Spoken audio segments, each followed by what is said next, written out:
All right, good morning. This is the January 14, 2020 Cottage Grove Economic Development Update, or meeting. I'm looking at the thing on here already, which I'm calling the meeting to order. First order of business is roll call. EDA President Bailey, Here? EDA Member Carey, EDA Vice President Dennis, Here. EDA Member Myers, Here. EDA Member Smoot, Here. EDA Member Theus. Here. All right. Next on our agenda is 3, which is approval of the minutes. 3.1 is the approval of the December 10th, 2019 EDA minutes. Are there any changes or corrections? If there's none, I'll need a motion to approve the minutes. Motion to approve the minutes. All right, so we have a motion by EDA Vice President Dennis. I will second that motion. EDA, thank you. EDA Member Myers did the second. All those in favor signify by saying aye. Aye. Opposed? Motion carries. Number 4 is business items. 4.1 is the economic development update and business inquiry. And Matt, you're taking us through this one. Yes, thank you, EDA President Bailey, EDA members. We're about a day short from a beige book update from the Federal Reserve Bank, so we don't have one of those today, but we did want to start off with some of the projects. First, renewal by Anderson. Again, this is the 348,000 square foot building that they're adding on to their current facility here in Cottage Grove. Roofing is being installed. Interior underground service also was completed this last month. You can see there from the lower left-hand picture, the exterior link and also the interior framing, plumbing, and mechanical, electrical, and fire suppression are currently being installed at the project. Las Margaritas, they are moving from their current facility over to the old or former Perkins. Heating and plumbing final inspections have been completed. The certificate of occupancy is scheduled for tomorrow, and then discussing with their owners, they are planning to be open sometime next week is what they're shooting for. The Menards project, the exterior facade of the accessory storage building is complete, with the fencing and guard shack being finished.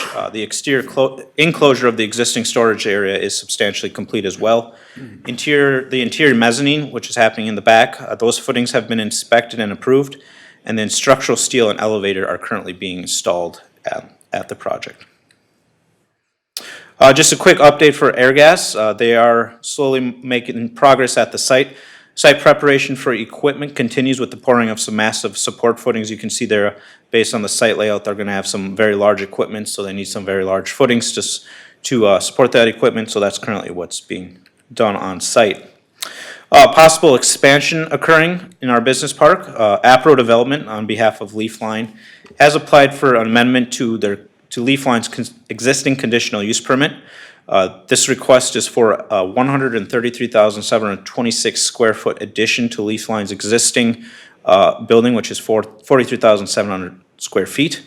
This expansion would consist of a greenhouse and a link to their existing facility, so very similar to what we see over at Garden World, where they have an existing building and then a greenhouse. This CUP amendment will go before the Planning Commission at their January 27th meeting, and then to City Council to their February 19th meeting. Quick update on this 7470 East Point Douglas. This is a property that is owned by the EDA currently. This site is now actively being listed on the MinCar website, so it is available. So all the commercial brokers and developers are able to see it there. And in the coming months or coming weeks, staff will be conducting an email and direct mail campaign per our marketing plan that we approved. The facade improvement program, brochures and letters were sent out at the end of December to commercial business and property owners for this program. The program already has 3 interested parties, which is great to see for so early in the program schedule. In the coming months, staff will be reaching out directly to business property owners through in-person visits and phone calls. And again, this deadline for the program this year is April 6, 2020. For 2020, we're also bringing back the Business Retention Expansion Program, or the BRNE program. This is something we last did in 2018. Letters have been sent out to businesses. This year we are focusing on the top employers and business park businesses in Cottage Grove. We do plan in subsequent years to kind of switch between industrial and commercial, so this year is much more industrial focused, whereas next year we'll focus more on commercial businesses. Staff is hoping to have all those interviews complete by the end of February, and then we'll be sharing those results obviously with the EDA, but with the school district and other stakeholders in the region as well. And then on the right there, you can see the list of businesses that we'll be reaching out to hopefully sit down for interviews. Some events coming up. First, the 3M Business Breakfast. The 3M Business Breakfast will be held on Tuesday, March 24th. This year's event feature keynote speaker will be Joe Schmidt. If you remember last year, we were scheduled to have Joe. Unfortunately, got sick. He was able to get Matt Burke to fill in for us, which was great. But Joe and 3M specifically really wanted to hear Joe, so we reached out again, and he was able to confirm that he is available and will be attending, although fingers crossed he doesn't get sick. He assures me that he will be drinking plenty of orange juice. The event is complimentary to everyone in our business park community, or business community, I'm sorry. And any interested businesses or individuals can register by emailing office@cottagegrovechamber.org. Additionally, we have the Day at the Capitol coming up. This is an opportunity for any interested parties to tour the state capitol and meet with lawmakers representing our community. That is happening Saturday, January 25th at 9:30 a.m.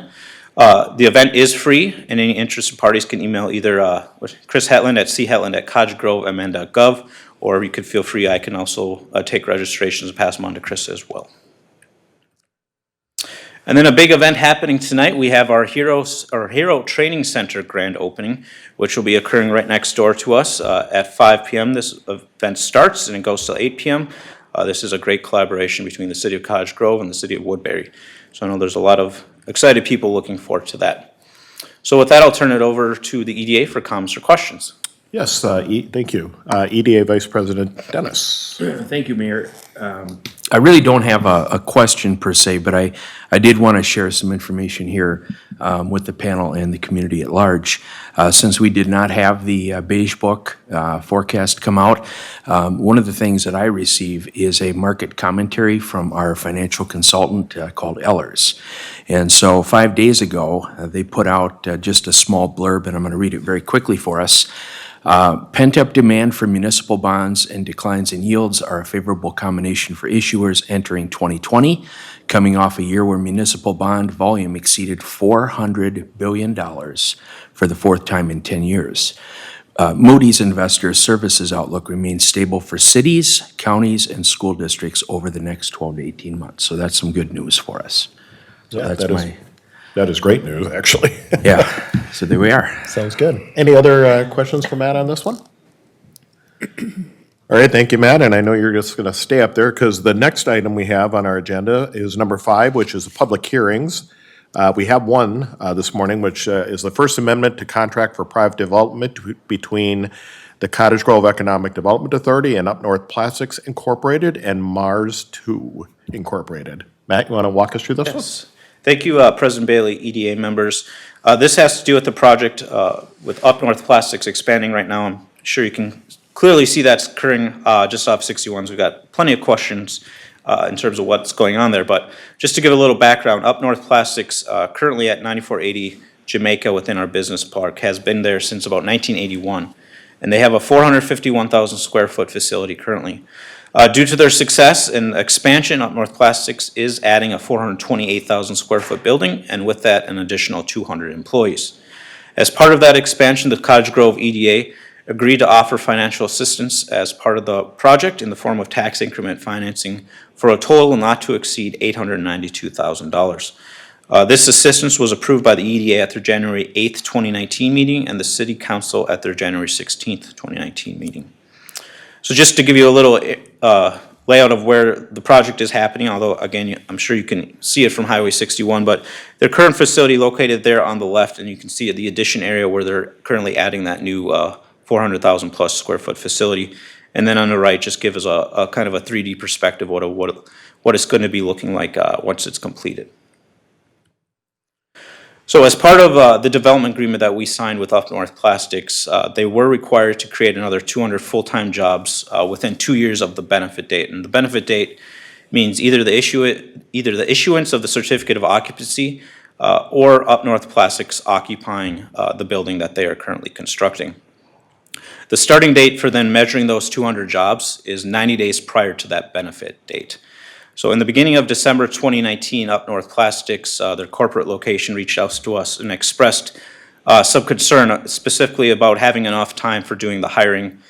They wanted to really see some significant training needed for their employees to open the plant. Specifically, they cited, they recently opened a plant down in South Carolina, and one of the things they saw is that they needed more training. Specifically, they wanted to see some job shadowing occur on site, as it really helped to get the employees ready, so then when the new plant opened up, they can transition right over into the new plant and begin, and that plant can get at full efficiency much faster.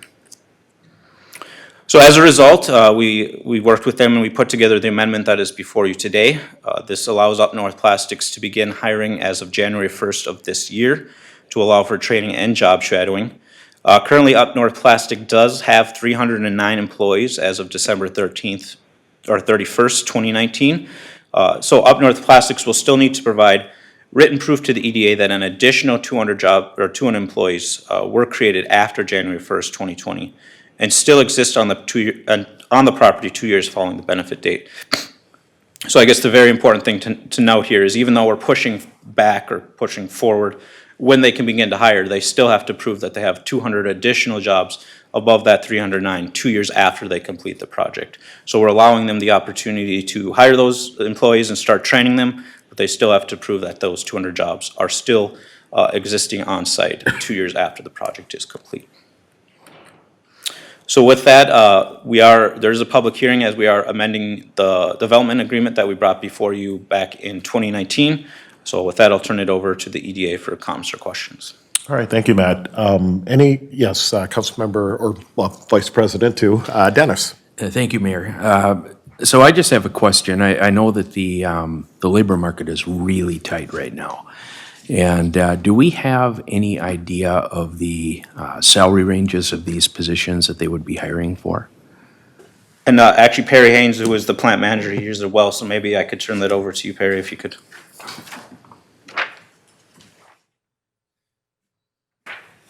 Mr. Mayor, members of the EDA, appreciate you having us in today. Yeah, so from a wage standpoint, what we're looking at, obviously from an entry-level job perspective, you're right around $13 an hour typically. And those will range up. I mean, certainly there's skilled positions with that as well, with maintenance and leadership positions from supervisor level on up. So from a high range, you're up to salaried positions, right? So the range is wide, but it's very focused, I think, probably from the $13 to $17 range from an hourly perspective is kind of where we're at. Okay, thank you. I appreciate that information, really on behalf of the community, because the reason that I asked that is it's not easy to just magically create 200 new employees, right? But what this does is it gives people that live here in the area maybe a chance to take a job with your company and be able to work more conveniently close to home. And we So, hope they will. right on. Are you guys going to do a little hiring fair or something like that? Yeah, certainly we will. And as the time grows closer, when we actually have some production equipment installed and that, and have some people able to work on those, then certainly we will be having some events, so something to look Okay, forward to. and we'd appreciate maybe if you could let us know so we can help promote that too. Absolutely. On behalf of the community, so. absolutely. All right, thank you. All right, any other questions for him? No, just glad to see the big expansion happening, and at least this, I know we're going to do the official public hearing in that, but it's nice to see that this is more of an issue with trying to hire them now than to force it later on. So I think the process here is really good. Excellent. Cool. Thank you. All right, so we'll make it official. We'll go ahead and open the public hearing, and I don't see anybody else in the audience that's going to speak this morning. So since we're kind of moving right along here, I'll go ahead and close the public hearing, and EDA, I'll look for a motion. Motion to authorize the First Amendment to contract for private development between Cottage Grove Economic Development Authority and Up North Plastics, Inc. and Mars 2, Inc. All right, so I have a motion by EDA member Thews. Do I have a second? I'll second. Seconded by EDA member Smoot. Any further discussion? Seeing none, all those in favor signify by saying aye. Aye. Opposed? Motion carries. There you go. Good luck and keep her going. All right, moving right along here. 6 is other business. 6.1 is the EDA calendar, which I believe everybody has in their packet. And I know Matt briefly mentioned it, but I encourage anybody, if you happen to be watching this morning or up here, is to join us this evening for the the official ribbon cutting of the Hero Center next door here. If you haven't had a chance to go through it, check it out. There will be tours this evening, so you've got to, I know a lot of people talk about the gun range, but I have to share the simulator is absolutely amazing, so it's a. Zombie mode. Zombie mode, yes. Yeah, so you've seen it, so you know. So it is pretty amazing what we've got there, so I'd encourage you to stop. 6.2 is EDA comments. Are there any comments or requests at all? All right, 6.3, there was no responses to previous EDA comments or issues. So we don't have a workshop, which is 7. And 8 is adjournment. Motion to adjourn. That's right. All right, so we have a motion to adjourn by EDA Vice President Dennis. I'll second. All right, seconded by EDA Member Thews. All those in favor signify by saying aye. Aye. Opposed? We are adjourned.